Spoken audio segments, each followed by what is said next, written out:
अब ये जो स्फीयर ग्लोबल फेमिन वाली हदीस है वो मैं आप सामने रखने वाला हूं। ये सुनन इब्न माजा की हदीस है, सही हदीस है। नबी सल्लल्लाहु अलैहि वसल्लम ने फरमाया, before Dajjal appears there will be 3 difficult years. Dajjal इससे पहले आए 3 मुश्किल साल होंगे।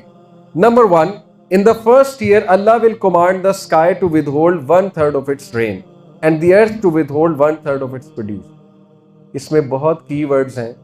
अल्लाह विल कमांड, ओके। हदीस में अकीदा भी बताया जाए, नबी सल्लल्लाहु अलैहि वसल्लम इंश्योर्ड कि मुसलमानों का अकीदा ना खराब। क्या अल्फाज है? अल्लाह विल कमांड। ये नहीं है कि दज्जाल विल कमांड, ठीक है, या दज्जाल विल डू दिस। दज्जाल भी अगर कुछ कर रहा है तो कौन उसको जो है वो करने दे रहा है? अल्लाह ताला। और ऐसे ही लोग दज्जाल से बचेंगे जिनका अकीदा बड़ा सॉलिड है, ठीक है। तो Allah will command the sky to withhold 1/3 of sun and earth to withhold 1/3 produce. In the second year Allah ताला कमांड करेंगे आसमान को to withhold 2/3 of its rain and the earth to withhold 2/3 गई। In the third year, he will command the sky to withhold all of its rain, and not a single drop will fall, and the earth to withhold all of its produce, and nothing will grow. कहीं भी कुछ grow नहीं होगा। All cloven hoofed animals will die. तमाम मवेशी, भैंसें, बकरे, मेरे ख्याल उससे ये मुराद है, वो मर जाएंगे। Except those that Allah wills. It was said, Ya Rasulullah, what will people live or eat at that time? He said, Tahleel, Takbir, Tasbih and Tahmeed will be your diet, will be your food. Tahleel क्या है? अल्हम्दुलिल्लाह, सुबहानल्लाह, तस्बीह, तकबीर, अल्लाहु अकबर, सुबहानल्लाह वल्हम्दुलिल्लाह वला इलाहा इल्लल्लाह। तहलील ला इलाहा इल्लल्लाह, तकबीर अल्लाहु अकबर, तस्बीह सुबहानल्लाह एंड तहमीद अल्हम्दुलिल्लाह। सुबहानल्लाह वल्हम्दुलिल्लाह वला इलाहा इल्लल्लाह वल्लाहु अकबर, ये तुम्हारी खुराक होगी उस टाइम पे जब कहत साली होगी।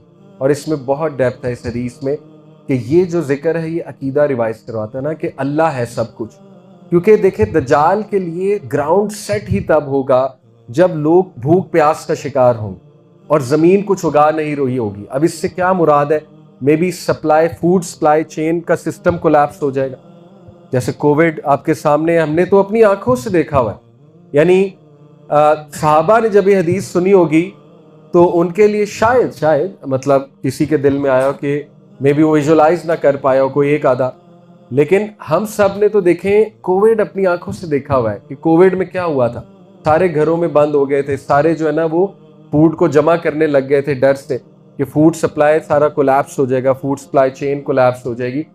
तो ये भी ऐसा ही दौर होगा कि ना खाने को कुछ होगा, ना जो है वो बारिश हो रही होगी। और एन इस मौके पे दज्जाल आके फिर जहां कहेगा वहां ग्रीनरी आ जाएगी, वेदर को ठीक कर देगा। ऑब्वियसली अल्लाह ही उसे इजाजत देंगे और लोगों को कहेगा मैं तुम्हें खाने को देता हूँ, और लोगों को कहेगा कि मुझे फॉलो करो। और वो बहुत कैरिज्मेटिक फिगर होगा, वो एक कैरिज्मेटिक लीडर होगा।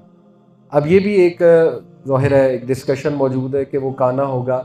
देखें हदीस में बिल्कुल आता है उसकी जो फिजिकल अपीयरेंस है, लेकिन सहाबा जो है, इब्ने सयाद एक शख्स था, सुना है आपने, सही मुस्लिम में पूरा वाक़या है। इब्ने सयाद के बारे में कोई सहाबा ने गुमान किया था ना ये दज्जाल है, इवन हज़रत उमर ने गुमान किया था। तो देखिए सहाबा सिर्फ फिजिकल डिस्क्रिप्शन को नहीं देख रहे थे, वो और भी चीज़ों को देख रहे हैं। ओके, तो दज्जाल महसूस ऐसा होता है कि एक कैरिज्मेटिक फिगर होगा, एक कैरिज्मेटिक लीडर होगा। जैसे मैं नहीं कहता एलोन मस्क है, हो सकता है एलोन मस्क टाइप बंदा, हो सकता है बिल गेट्स टाइप बंदा हो, ठीक है ना। बाद में उसका हुलिया ऐसा हो जाए या शुरू से ऐसा होगा, अल्लाहु आलम।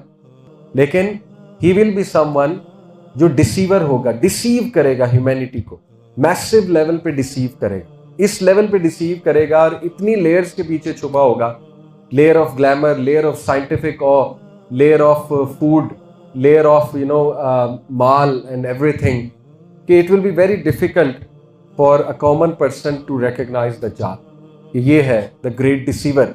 और ज़्यादातर लोग उसे मसीहा मान लेंगे, सेवियर मान लेंगे, कुछ लोग खुदा भी मान लेंगे, ठीक है, कुछ लोग तो गॉड मान लेंगे, स्पेशली जिनका अकीदा बहुत कमज़ोर है। और जैसे आज भी ऐसी मिसालें हमारे सामने मौजूद हैं कि लोग एक आम से इंसान को बहुत बड़ा पीर और वली मान लेती हैं, तो फिर दज्जाल सोचे क्या क्या करेगा।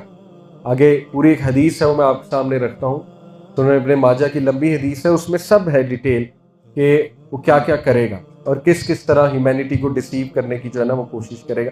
बहरहाल इस हदीस से साबित हुआ कि ग्लोबल फैमिन है, crops have failed, sunlight blocked है और बारिश नहीं हो रही है। तो ये 3 साल बहुत कठिन होंगे, बहुत मुश्किल होंगे।